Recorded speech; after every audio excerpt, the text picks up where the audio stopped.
अगर आप लोग अनलिस्टेड शेयर्स में इन्वेस्टमेंट करते हैं तब यहां पर आपको मैसिव प्रॉफिट कमाने को मिल सकते हैं, क्योंकि मार्केट में से बहुत सारी कंपनीज हैं जहां पर इन कंपनीज के शेयर्स मार्केट में अभी तक नहीं आए हैं, लेकिन जब कंपनी के शेयर्स मार्केट में आएंगे तब यहां पर बहुत ही ज्यादा मैसिव ग्रोथ देखने को मिल सकती है। अब शायद आपके दिमाग में यह आ रहा होगा कि अनलिस्टेड शेयर्स में इन्वेस्टमेंट कैसे कर सकते हैं, मार्केट में शेयर्स लिस्ट है ही नहीं तो खरीदेंगे कहां से। देखो, अनलिस्टेड शेयर्स में अगर आप इन्वेस्टमेंट करना चाहते हैं तो अनलिस्टेड शेयर्स में इन्वेस्टमेंट करने की बहुत सारी इंपॉर्टेंट स्ट्रेटेजीज होती हैं। अनलिस्टेड शेयर्स की कैटेगरी में इन्वेस्टमेंट करने के लिए आपको उन कंपनीज के शेयर्स को फाइंड आउट करना है जहां पर उस कंपनी के शेयर्स आने वाले 3 से 4 सालों में अपना आईपीओ लेकर मार्केट में आने वाले हैं। आपको सबसे पहले उन कंपनीज पर रिसर्च करनी है कि कंपनी का बिजनेस किस तरीके से ग्रो करते जा रहा है, कंपनी से एक प्रॉफिटेबल कंपनी है कि लॉस मेकिंग कंपनी है, और अगर आप लोग मार्केट में इन्वेस्टमेंट करते हैं इन कंपनीज के शेयर्स में तो आप लोग कितने रिटर्न्स कमा सकते हैं। अनलिस्टेड शेयर्स में इन्वेस्टमेंट करने के लिए सबसे बेस्ट स्ट्रेटेजीज क्या होती है पता है? सबसे पहले अनलिस्टेड शेयर्स की कैटेगरी में रिसर्च की जाती है, किसी कंपनी को फाइंड आउट किया जाता है जो एक मल्टीबैगर रिटर्न दे सकती है, और अगर उस कंपनी के शेयर्स मार्केट में लिस्ट होते हैं तब यहाँ पर मैसिव ग्रोथ होती है। और अगर आप लोग वॉरेन बफेट और इनके जैसे बहुत सारे इन्वेस्टर्स को देखेंगे तब यहाँ पर ये लोग इसी तरीके से पैसा बनाते हैं। तो चलिए आज की वीडियो में आपको बताने वाला हूँ 3 ऐसी कंपनीज के बारे में जिनके आने वाले टाइम पीरियड में आईपीओ आ सकते हैं, और अगर आप लोग अनलिस्टेड शेयर्स में इन्वेस्टमेंट करना चाहते हैं तो इन कंपनीज के शेयर्स में इन्वेस्टमेंट करने का कंसिडरेशन कर सकते हैं। लेकिन अगर आप किसी भी अनलिस्टेड कंपनी के शेयर्स में इन्वेस्टमेंट करेंगे तो आपको सबसे पहले आपके खुद की रिसर्च करनी है और उसके बाद ही इन्वेस्टमेंट करना है।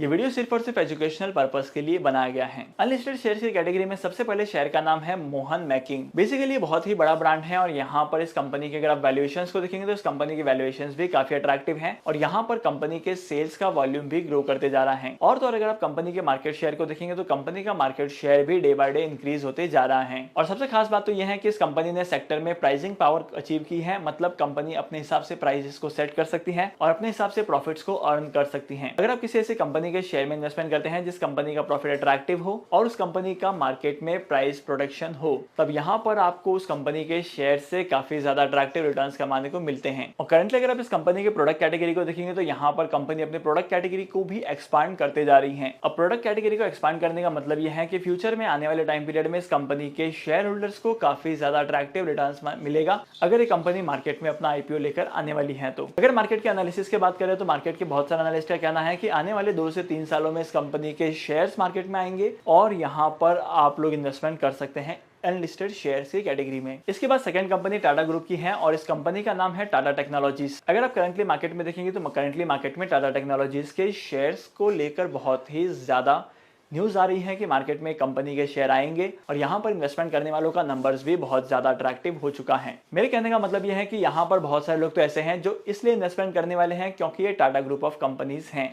और जैसे कि हम सभी को पता है कि टाटा ग्रुप की कंपनीज ने पास्ट में काफी ज्यादा अट्रैक्टिव रिटर्न्स दिए हैं अपने इन्वेस्टर्स को, और टाटा ग्रुप ऑफ कंपनीज के शेयर्स में इन्वेस्टमेंट क्यों करना चाहिए ये तो बताने की भी जरूरत नहीं है। और टाटा टेक्नोलॉजीज एक ऐसी कंपनी होने वाली है जो इलेक्ट्रिक व्हीकल्स के सेक्टर में, सेमीकंडक्टर के सेक्टर में और इसी के साथ साथ बहुत सारे मल्टीपल सेक्टर में काम करने वाली है। इसका मतलब यह है कि अगर आप इस कंपनी के शेयर्स में इन्वेस्टमेंट करेंगे तब यहाँ पर आपको बहुत ही ज्यादा अट्रैक्टिव रिटर्न्स कमाने को मिलेंगे। अब हम बात करते हैं तीसरी कंपनी के बारे में जहां पर आप लोग इन्वेस्टमेंट कर सकते हैं और वो भी अनलिस्टेड कैटेगरी के शेयर्स में। इसके बाद अगली कंपनी है HBD फाइनेंशियल सर्विसेज। एक्चुअली ये HDFC बैंक की सब कंपनी है जिसके शेयर्स अभी तक मार्केट में नहीं आए हैं और इसी के साथ साथ ही HDFC बैंक के अंडर में नहीं आती थी। HBD फाइनेंशियल सर्विसेज एक अलग ही यूनिट है जहां पर लोन्स की सर्विसेज प्रोवाइड की जाती हैं। अगर आपको पर्सनल लोन चाहिए तो पर्सनल लोन मिलेगा, अगर आपको व्हीकल लोन चाहिए तो व्हीकल लोन प्रोवाइड करके देंगे और इसी के साथ साथ बहुत सारे लोन्स एंड एडवांसेस की सर्विसेज प्रोवाइड करते हैं। अगर आप कंपनी के बिजनेस मॉडल को देखेंगे तो कंपनी का बिजनेस मॉडल काफी ज्यादा अट्रैक्टिव है। यहाँ per year on year basis पर कंपनी के रेवेन्यूज इंक्रीज होते जाते हैं और इस कंपनी के प्रॉफिट के फिगर भी काफी ज्यादा अट्रैक्टिव हैं। तो अगर आप लोग अनलिस्टेड शेयर्स के कैटेगरी में इन्वेस्टमेंट करते हैं तो आपको इन तीनों कंपनी को कंसीडर जरूर करना है। इसके अलावा किसी भी अनलिस्टेड कंपनी के शेयर्स में इन्वेस्टमेंट करना इतना ज्यादा आसान नहीं होता है। आपको सबसे पहले पता लगाना होता है कि इस पर्टिकुलर कंपनी के शेयर्स की अनलिस्टेड कैटेगरी में डील कौन कर रहा है। मार्केट में कुछ स्पेसिफिक ब्रोकर होते हैं जो असाइन किए जाते हैं इन कंपनीज के अनलिस्टेड शेयर्स की डीलिंग के लिए। एग्जाम्पल के तौर पर आप एंजल वन के साथ चेक कर सकते हैं और इसी के साथ साथ मार्केट में बहुत सारे ऐसे ब्रोकर्स हैं जो अनलिस्टेड कैटेगरी के शेयर्स में डील करते हैं। आपको सबसे पहले उनको कांटेक्ट करना है और उसके बाद यहाँ पर आपको एप्लीकेशन देना है। अगर आप इन सारी अनलिस्टेड कैटेगरी के शेयर्स में इन्वेस्टमेंट करना चाहते हैं तो आपको